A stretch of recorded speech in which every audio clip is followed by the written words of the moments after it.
My name is Mason Kennedy. I'm a company employee living with my parents. I don't have any siblings, and it's just me, my mother, and my father living together. However, one day, my mother passed away. I suggested to my grieving father to try working, and he soon found a job and started working.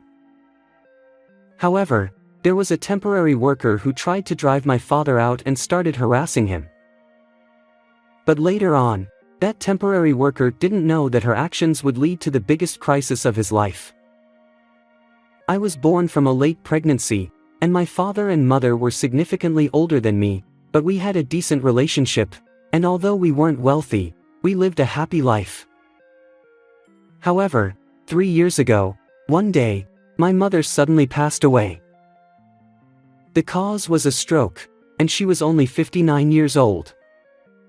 It was shocking to say goodbye so suddenly, and the image of my mother, who had been so lively until yesterday, turning cold right before my eyes, still flashes back to me. In addition, my father's despair after losing my mother was severe, and my beloved father, who lost his wife, was becoming more and more absent-minded day by day.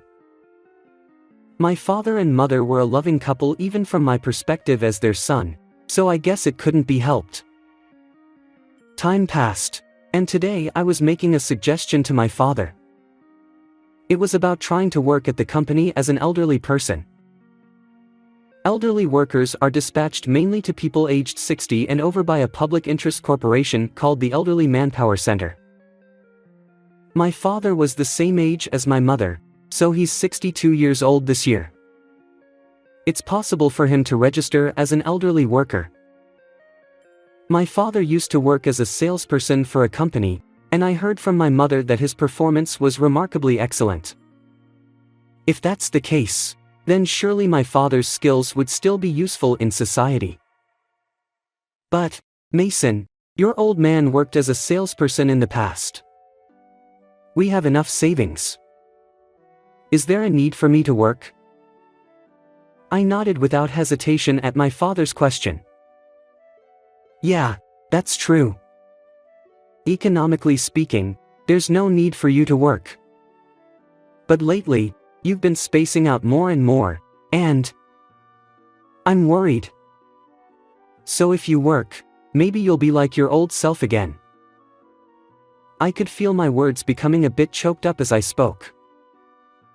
The reason my father was downcast was that a hole had opened in his heart after losing my mother. So even if he worked hard like he used to, he wouldn't be the same father as before. No matter how much he worked, it would only be a temporary distraction. I understood that. But still. I was about to continue, but then my father put his hand on my shoulder. It's not good for me to worry my son so much. Your mother would scold me too. Okay, I understand. I'll try working for a bit. My father smiled gently and immediately took out his phone to check the location of the nearby Elderly Manpower Center. Seeing my father like that, I felt relieved inwardly, but for some reason, I also felt a slight unease. And then, a few days later, the reason for that unease became clear. Mason, I've already found a job. It's at this company. This company? Yeah, it just happened to catch my eye. Well, I'll be counting on you, boss. The job my father found at the Elderly Manpower Center turned out to be at the same company where I worked. A few days later, I was at the office as usual. Hey, Kennedy, good morning. Oh, good morning. Just an ordinary morning conversation. But I could tell. My colleague had a slightly smug expression. I've got the latest on your old man today. You want to hear? Actually, this colleague of mine, despite being in the same department as my father, was quite the informant. As soon as my father joined this company, he immediately found out that he was my father. And since that day, He had been telling me everything about my father's work at the company. Oh, sure, go ahead, tell me. I had already heard about my father's work at the company, of course, both from him directly and from others.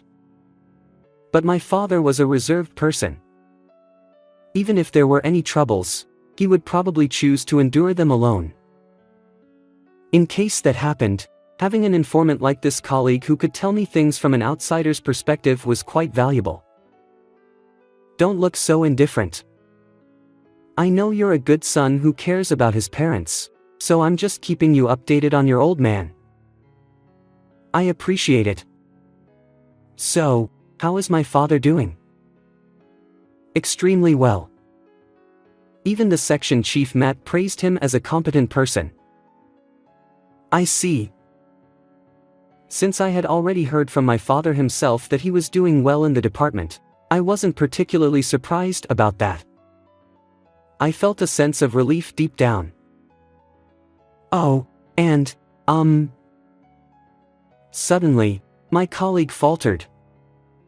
He had been in high spirits just a moment ago, but now he frowned suspiciously. It's not really good news, more like, well, there's something going on. What happened? It was news to me, so I leaned in to listen to my colleague's story. Just then, the department head interrupted us. What are you two talking about for so long? It's already working hours. Oh, sorry, boss. Kennedy, catch up later. Interrupted by the sudden appearance of the department head, my colleague hurried back to his department. You two, get back to your seat quickly. Yes, sorry. With things going this way, it was impossible for me to ask my colleague about what happened immediately. Feeling increasingly anxious about my father, I returned to my seat. And then, a few hours later, the incident occurred. Hey, Kennedy, your old man seems to have tripped on the stairs and got injured. Ha! Hearing the hurried words of my colleague, I rushed to my father's department. There, as my colleague had said, I saw my father with slightly scraped knees. Are you okay, Dad? I'm fine. Just tripped on the stairs a bit, he said with a laugh. However, I felt something fishy, so I was about to question my father, but then, suddenly, my colleague pulled my hand and led me to an empty corridor. What's going on? Why all of a sudden? Surprised, I asked my colleague, who usually had a cheerful face but now looked serious. Hey, you know, just before your old man fell down the stairs, he was arguing with Amber. I don't know the reason, though. Ha! What's that about? It's hard to imagine my usually gentle father arguing with someone. But there was more to the story. And, your dad was apparently arguing with Amber right before he fell. Seriously? So, does that mean Amber tried to push my father down the stairs? There were rumors of her being harsh, but to push someone down the stairs, it could have been catastrophic. I headed to my father's side. There, just like before, was my father smiling cheerfully. Surely, even if I confronted my father now, he would deflect. Of course, Amber would do the same. So, all I could do was watch over my father. Dad, just don't overdo it, okay? Yeah, I know. With just those words, I couldn't do anything else but return to my department. Days passed since the commotion of my father falling down the stairs. Afterwards, it seemed my father managed to return to his usual work. I heard from my colleague that things were going smoothly with his co-workers, too. The only remaining worry is Amber, I thought. Indeed, the biggest problem remaining was the temp worker, Amber. She had been harassing my father with verbal abuse daily, forming factions within the department. Though my colleagues and supervisors tried to shield him, her methods were insidious, and they couldn't cover it all. And then, another incident occurred. That day, I happened to have some business with my colleague and went to see him, which was rare. In the hallway on the way there, I stumbled upon a scene where Amber, as usual, was harassing my father while surrounded by her cronies. And worse, she was hurling insults at my father. Hey, old man, cut it out. You won't last long here anyway. Seriously, I don't know if it's because your wife passed away or what, but if you come here to flirt, it's a real nuisance. With such despicable words, she laughed and spoke to my father. My father, though usually patient, couldn't bear it. He glared sharply at Amber. What? If you want to hit me, go ahead. Somewhat intimidated, Amber began to provoke him. I had a bad feeling about this. It seemed Amber was intentionally provoking my father to retaliate, so she could play the victim and legally get my father fired from the company. She must have had this plan from the beginning. I had already heard about Amber from my colleague. Before my father joined, she received various support from others. However, after my father joined, all the support she received shifted towards him, leaving her with none. That's why Amber planned to drive my father out to reclaim her previous situation. But such selfish motives couldn't be tolerated. Just as I was about to intervene to stop my father from doing anything rash, the department head intervened. I heard everything. Behind my father stood the department head and Amber's superior. Why is the department head here? Amber trembled as if she'd seen a ghost. Of course. The department head had said he had heard everything. In other words, he had heard the decisive moment when Amber verbally abused my father. If so, Amber's position would shift from victim to perpetrator. The department head, with a glance at Amber, began to explain calmly. Amber, we've received various reports about your behavior. That's why I decided to conduct a thorough investigation this time. Did you think we wouldn't act without decisive evidence? Amber's face turned pale as she collapsed. Now all of Amber's plans would crumble. Next, the department head bowed to my father. I'm sorry, Mr. Kennedy. If we had acted sooner, we wouldn't have caused you such discomfort. It's okay. You have a position to uphold. The department head bowed deeply, and my father, as always, laughed. On the other hand, I was completely dumbfounded. My father and the department head were, of course, in a superior-subordinate relationship. Yet, why were they so frank? Well, that's because your old man was the ace of this company. Wow. My colleague, who had suddenly appeared, was standing there. He continued without reacting to my astonishment. This company has been greatly supported by several companies, but most of those companies have had contracts brought in by one salesman. That would be my dad. Exactly.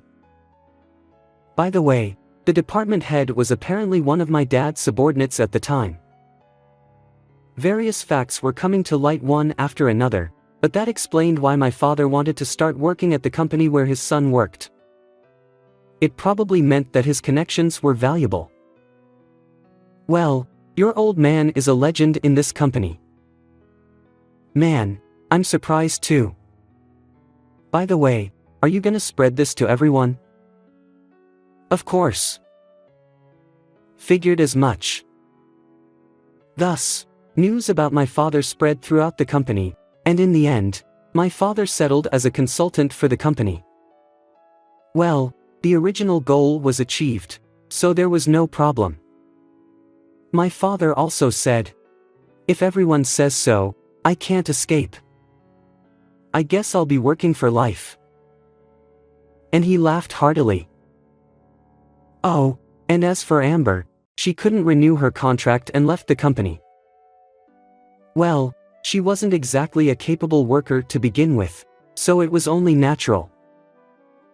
Anyway, despite all the worry I had before, in the end, there wasn't much I could do for my father. It just goes to show how high the presence of my father was. I also pledged in my heart to strive for promotion just like my father. How was today's story? Don't forget to subscribe to the channel. See you in the next video. Long time no see. How are you? I'm finally getting married to Michael. And we're buying a big house with a large garden. I'm sorry, I'm the only one who's happy. You're being scammed. You're being deceived by Michael. My name is Olivia. I'm a 26-year-old part-timer. I'm currently working at a casual restaurant, and I've been working there for half a year. I used to work for a company as an office worker after graduating from college. And I worked hard at my job after I got hired. That's when I got closer to Michael, a senior at my company, and we started dating. Michael was a very capable person, and he was a reliable and excellent senior who was trusted by everyone. He was in charge of training me when I joined the company as a new employee, and he was very kind and gentlemanly, and I admired him a lot. So I was really happy when he asked me out for dinner. After that, we went out more and started dating. We continued to date smoothly after that. We got engaged after a year of dating, and we decided to get married. We also went to meet each other's parents and got their approval for our marriage. I thought I would build a happy family with him. That's what I thought. But then something unexpected happened. Sorry, break up with me. What? What do you mean? I decided to date Jennifer. What? Jennifer was my best friend. I had introduced Jennifer to Michael a few times when I was dating him, but I never thought they were connected behind my back. I was so shocked that I couldn't think straight. And then I got a telegram message from Jennifer. I'm sorry, Michael likes me better. I was betrayed by my best friend and my fiancé. And I had just quit my job because of the engagement. In other words, I lost everything, both my job and my happiness in private. I tried to claim damages from Michael, but he had moved and changed his job. Apparently, he was embarrassed to stay at the company after breaking off the engagement, even though I quit the company for him. I had no choice but to contact his parents, but for some reason they thought I did something terrible to him and they wouldn't listen to me. I had no way out and I had to accept it. After that, I was depressed for a while. The mental damage was considerable. So I took a year off from work and recuperated while receiving unemployment benefits. And as my heart gradually healed, I decided to work for the time being. But I thought it would be too stressful to suddenly become a company employee again, so I decided to work as a staff at a casual restaurant that opened near my house. For me, who had been working as an office worker and doing desk work all the time, the food service job was fresh and I learned a lot. The people at work were nice, and it was a very comfortable place for me to work. The manager, Jacob, was very kind and polite and taught me the job well. So even a beginner like me could learn the job quickly. After that, I increased my shift from 4 days a week to 5 days a week. I decided to work hard at the casual restaurant job, and I also started studying and researching customer service on my own. But just as I started to get into my work, I suddenly got an email from Jennifer. Long time no see. How are you? I'm finally getting married to Michael.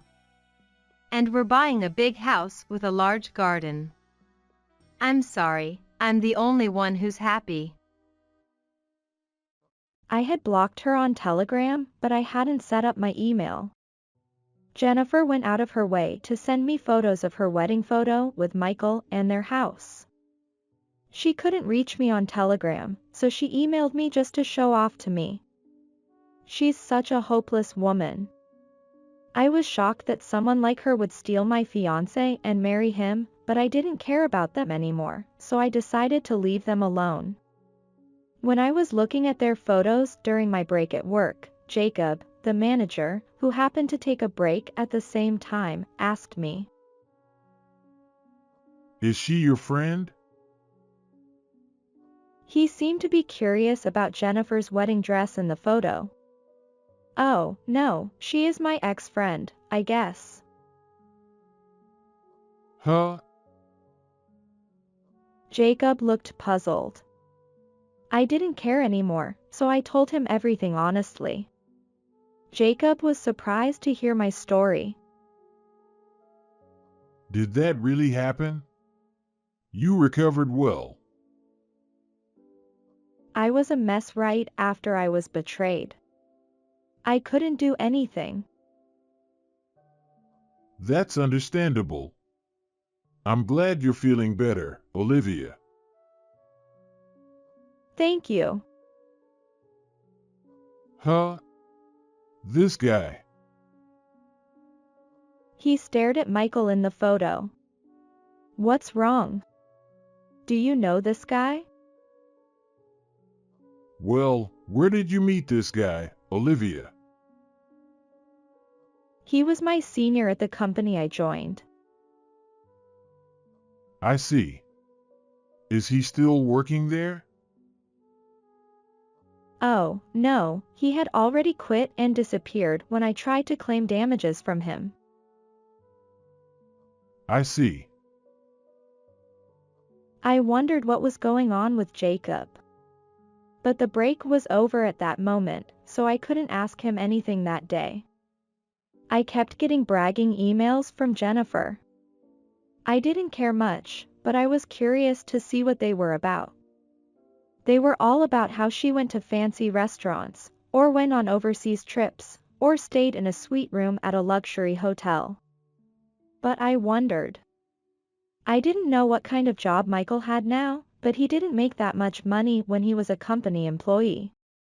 The company we worked for was a small and medium-sized enterprise, and the salary was average or a little lower. So I doubted that Jennifer could afford the rich life she was boasting about with Michael's salary at that time. But it was none of my business. I decided to live my normal life as usual. Then one day, during my break at work, Jacob came up to me. I have something to ask you. I wondered what it was, and he said he wanted to know more about Michael. I'm sorry to ask you about the man who betrayed you. It must be painful for you.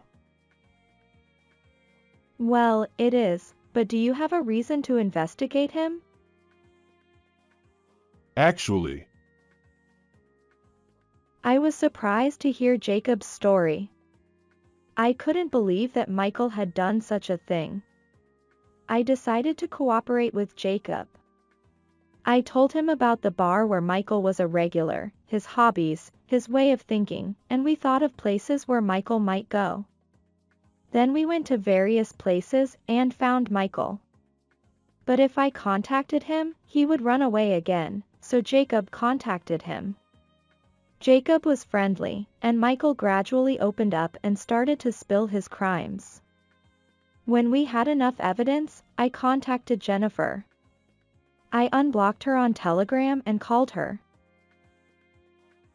Hello, what's up? Are you so jealous of my life that you had to contact me?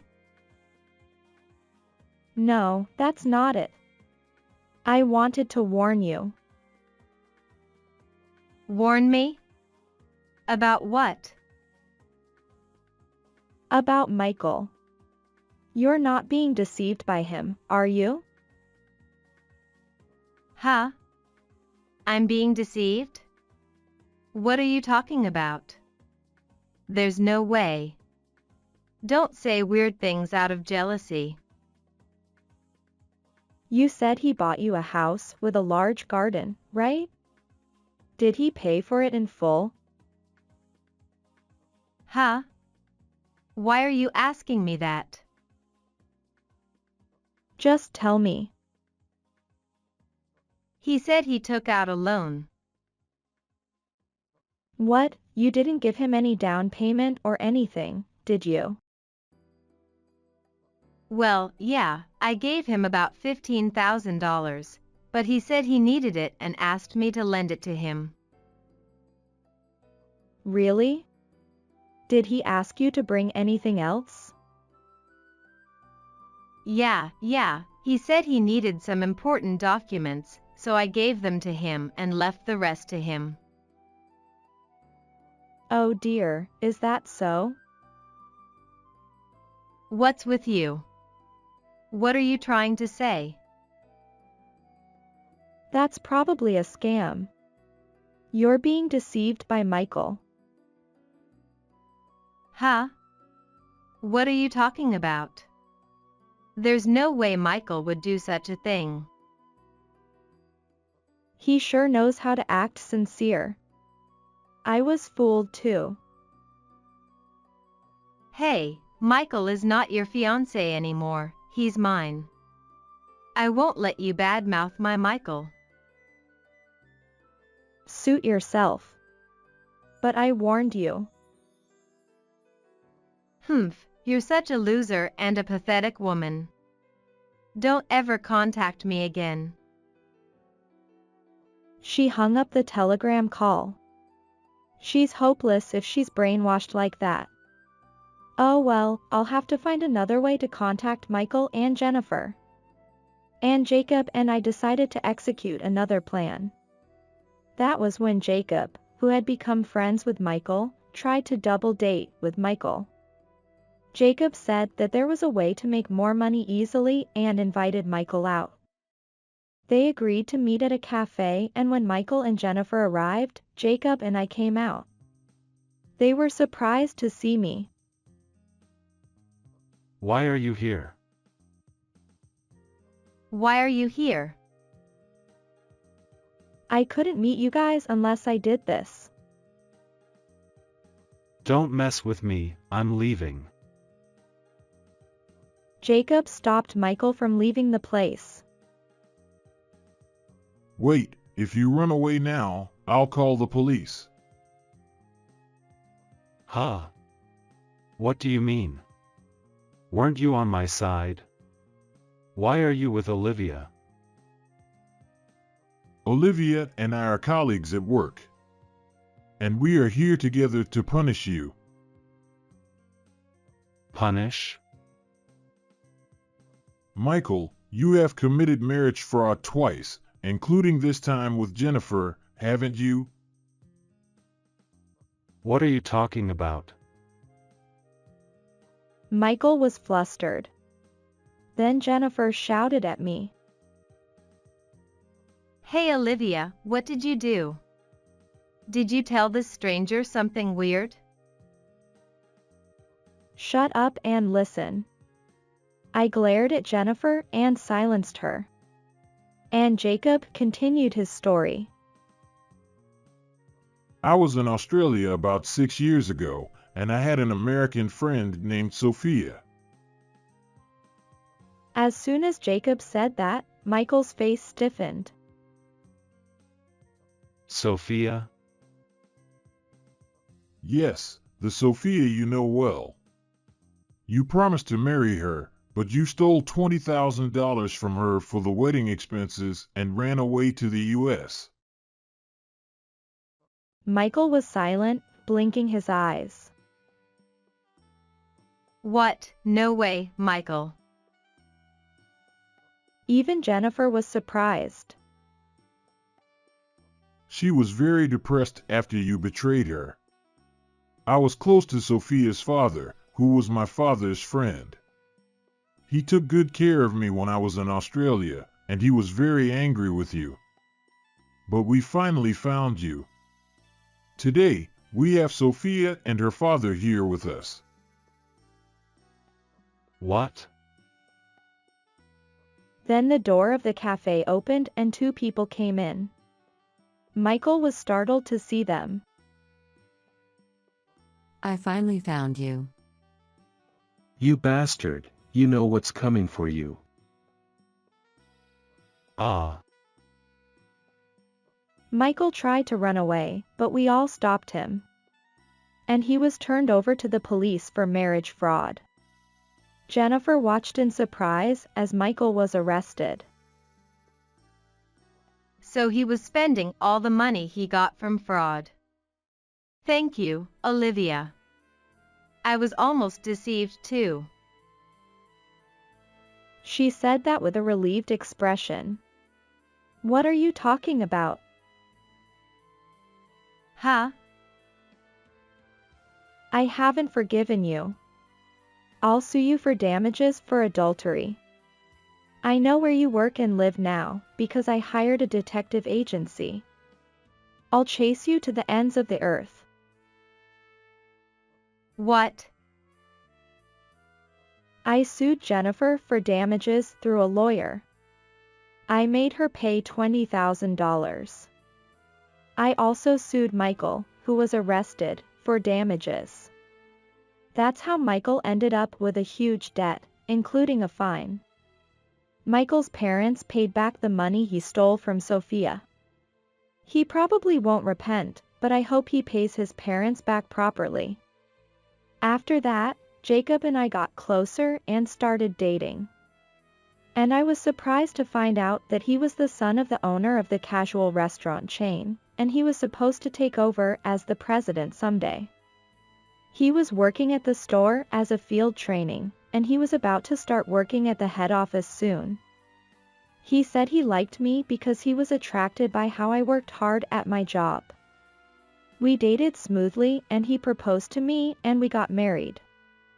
But even after getting married, I loved this job so much that I still work as a staff at the casual restaurant.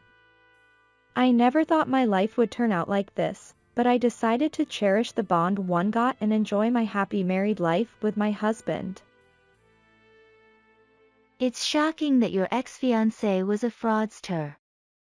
But maybe you were lucky in a way. If you had stayed with Michael, you might have been the victim of his marriage fraud.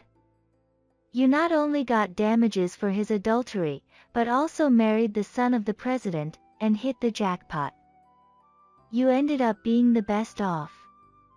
It was good that Michael and Jennifer went downhill. I hope you have a happy married life with Jacob from now on. How did you like this story? Please subscribe to our channel. See you in the next video.